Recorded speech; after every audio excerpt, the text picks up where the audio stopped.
All right, hey, what's up, everybody? So I am really desiring to learn a lot more about economics than I currently do. I literally don't know anything. I don't even understand what inflation is. So, yeah, this is going to be a series I'm going to do because if I'm learning about like this entirely new thing, might as well make it my full-time job, right? So I'm going to start this video from the beginning. This is Marginal Revolution of University. So if you get any value from this video, definitely leave a like, and I'll do my best to understand what this guy's putting down. Today we're going to take a brief look at the importance of institutions. This will be brief in that we're not going to look today at which institutions are important, and we're not going to try and explain the mechanisms by which institutions work. Instead, what we want to do is just offer the big picture. Why do people study institutions? Why do people think that institutions are important for economic growth? Let's take a look.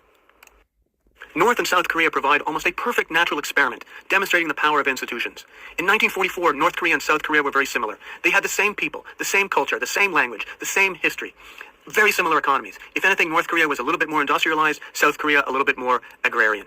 Then in 1945, the country was split. What does agrarian mean? I mean, I'm going to look this up later, and I'm not able to edit these videos. I'll find out what agrarian means later, but just something to note. And North Korea chose communism, a totalitarian state, centrally planned, centrally directed, no private property rights, very little room for private initiative, no free press. South Korea, broadly speaking, chose capitalism.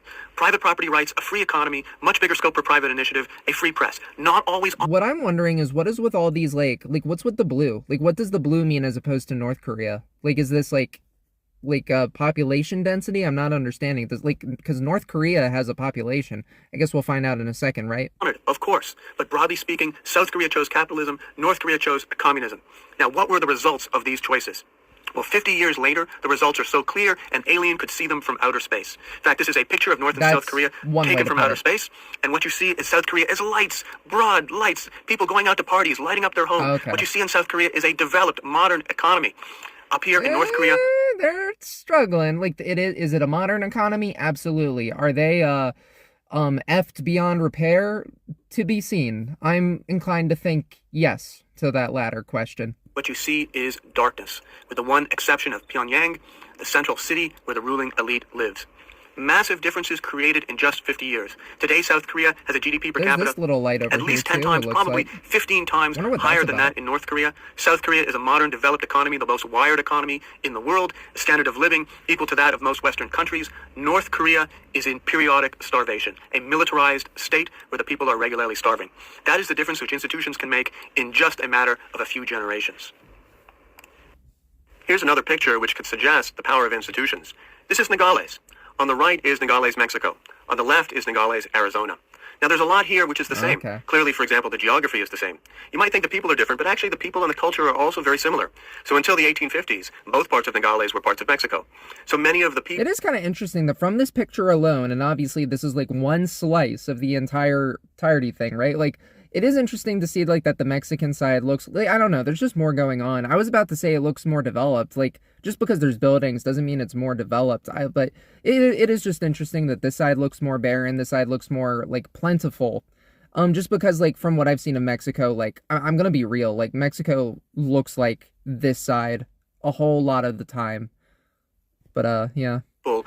By the way, I just want to say Colombia has, as dangerous as it is, I always like, Colombia is what I thought Mexico looked like as a kid. So, like, when I actually quite, like, enjoy watching, like, tourism videos in Colombia because it's, like, nostalgic. Like, when I saw Encanto for the first time, I was like, this is what I thought Mexico looked like as a kid. So, I don't know, just an interesting little thing. On both sides of this fence, share the same ancestors. And they have a very similar culture. So what differs? Well, in Nogales, Arizona, income is about 3 times higher than in Nogales, Mexico, which is actually one of the richer parts of Mexico. Life expectancy is higher on the left. The infrastructure, the roads, the other public infrastructure, the hospitals and so forth is better in the United States. It's easier to open a business in Nogales, Arizona than in Nogales, Mexico. Democracy is more reliable on the left of this picture than it is on the right. Crime is lower on the left than it is on the right. Well, why? Well, the difference here, again, is institutions. Institutions make the difference. Okay. These two examples, I think, are good illustrations of the fact that institutions matter. But we haven't said which institutions matter and why do they matter.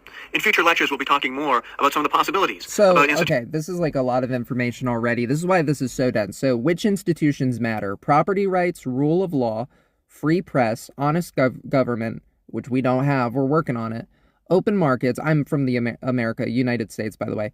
Open markets, trust. I don't necessarily agree with open markets being a part of the picture. Like, if you have an open market, right, you have like you have companies that go out of their way to, how do you put it? They, like this whole like situation that RFK is trying to fix, right? Where like they are using seed oils because they're less expensive than like other things that would be better for us. So I'm not even really, I am open to open markets for the most part, but there needs to be like more regulations than just blanketly open, right? Trust. I mean, that kind of goes with the honest government thing, right? Why do some countries have different institutions, history, geography, and culture? Noted. Okay, that's interesting. Issues like property rights, the rule of law, free press, honest government, open markets. We'll also be talking about factors which may underlie some things such as honest government, like trust. And then we'll be asking not only what are the effects of institutions, but what are the causes of institutions? Why is it that some countries have different institutions than others? Is this due to accidents of history? Is this due to differences in geography or in culture? All of these questions are really important, and we'll be dealing with them more as we go on. Thanks. Well, okay then. So we just kind of sat through that. I'm gonna let the video end sometime soon, but definitely leave a like on this video if you found it informative, and leave a comment below on like, what was I right on the RFK angle that I went for earlier? Because that's just where I am at personally. Definitely remember to subscribe, because I want to make learning about economics really accessible, and you're gonna want to subscribe because down the line, once I have all this stuff down pat, I'm gonna teach you guys how to teach economics to other people. Because like, this is an effective YouTube channel, but it's also very dry in some instances. And you need to make this stuff fun for people like me, normies like me. Anyway, ciao.